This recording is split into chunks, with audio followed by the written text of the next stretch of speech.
This episode is about 19 of the most influential songs that led to the hippie movement fully developing. These 19 songs are mostly from the end of 1965 and through the first several months of 1966. The invasion of British bands began in 1964 and continued to dominate American rock and roll during this time. Most of the songs in this episode are from these British bands. Most rock and roll songs beginning in 1964 and well into the 70s were about the hippie mindset or were of the hippie sound. I've done 2 previous videos, which I will link below, about how hippie songs can be interpreted. The last episode was on songs from 1964 and 65. These songs often were written on a deeper level than rock and roll typically is written, often having multiple layers. That is, they can be interpreted in different ways. This video will be about how these individual songs were interpreted by many in promoting a hippie mindset. I've placed the links of the following songs in the description below by number.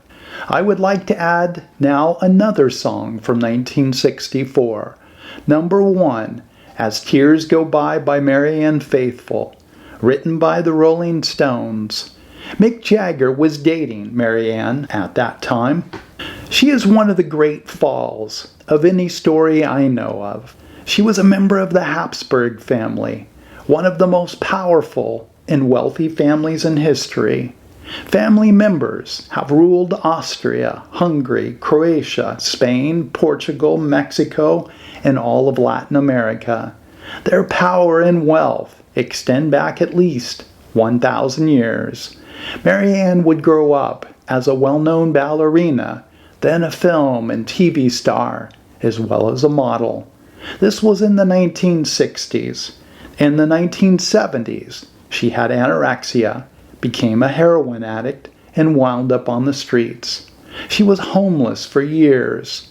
Many have taken this song to mean we have created a cold and uncaring society, that we often learn too late in life, that materialism and riches don't bring us happiness. It suggests there was an alternative lifestyle, one with greater meaning, a more humanitarian one. Number 2, on April 15, 1965, launched What the World Needs Now Is Love by Jackie Deshannon. This doesn't seem to have the depth that a lot of the other songs here do, but as it was released in the middle of the Vietnam War, during civil rights tensions, and while there was a disconnect of many youth from society in general, it had quite an effect. Number 3, November 1965, Hey Joe by Jimi Hendrix came out. Some saw this to mean a calling out of society that is so quick to act violently, quick to take another's life, but also about betrayal of society and a lack of trust in it.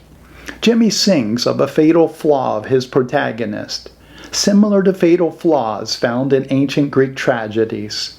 Seemingly, there was no choice in this, or at least no choice when one is not strongly part of a society indifferent to his existence at best, and likely disdain for him.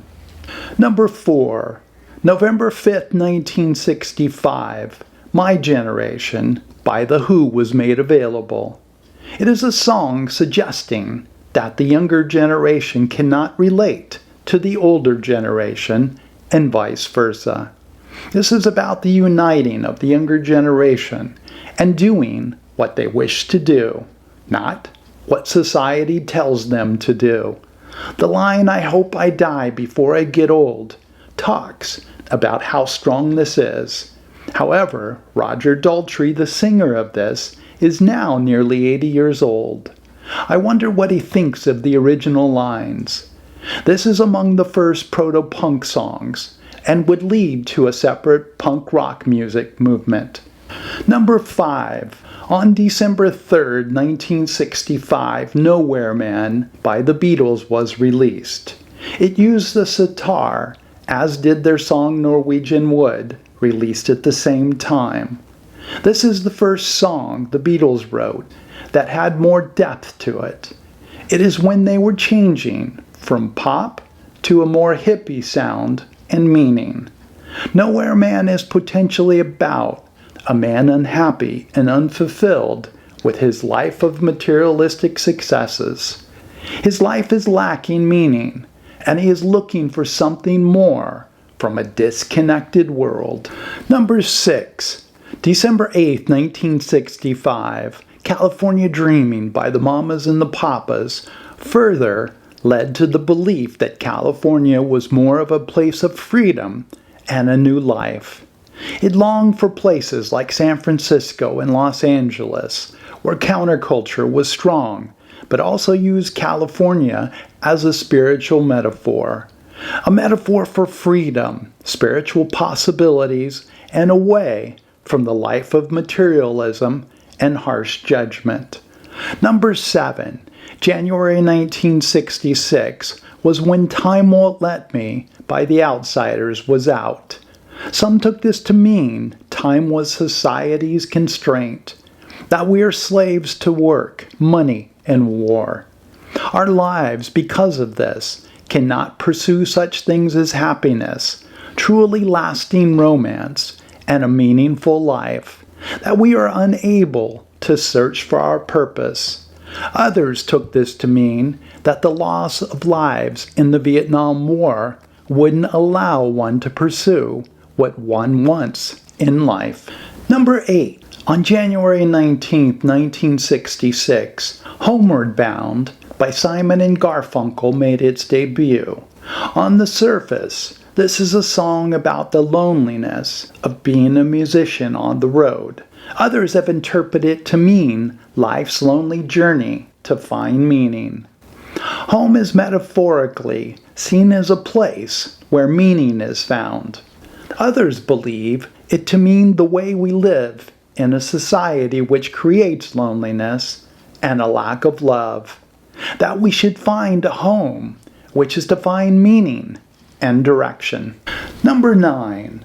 On February 25, 1966, Shapes of Things by the Yardbirds was released.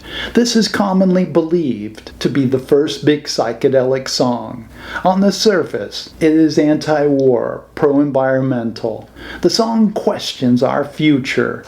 Many have taken it to question whether we are going to continue with war, greed, and materialism, or will we figure it out and reach a level of wisdom.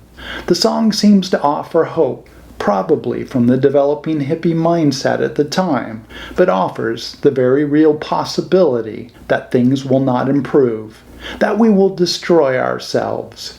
It is a well-written song, with Jeff Beck producing an Eastern sound in this. Rolling Stone magazine lists 3 of the 5 greatest guitarists in rock and roll history, having played with the Yardbirds in the mid-1960s. That is Jeff Beck, Eric Clapton, and Jimmy Page. Number 10. On February 28, 1966, Kicks by Paul Revere came out. This is an anti-drug song, warning against the harms of drugs. The message is consistent with the hippie movement, but suggests that the real way to go about finding oneself is without drugs. That drugs only lead in a bad direction. The blonde-haired go-go dancer in this video is Goldie Hawn. She went on and became a very well-known actress in American films. Number 11. On March 14, 1966, 8 Miles High by the Byrds debuted. Some saw this as a spiritual journey and about obtaining a higher state of consciousness, a state of letting go of the ego and fear. Others saw it to mean that society has a fear of change, a meditation to how things can be, and in that mindset one realizes how bad things are, that there is no happiness to a society as it is. Number 12. On April 22nd, 1966, Wild Thing by the Troggs was released. Wild Thing on the surface certainly refers to a woman, but it may also be about choosing an unconventional life, going against the status quo, the embracing of, and living in counterculture. Number 13, May 7, 1966, Painted Black by the Rolling Stones made its debut. Some have seen this as a look at the ugliness of humanity, the loneliness, the lack of compassion, and the greed of our world, that things are not as they should be. This song was taken to mean, why do we celebrate a world of such ugliness when it doesn't have to be this way? The song used several Eastern instruments in which were common with hippie songs.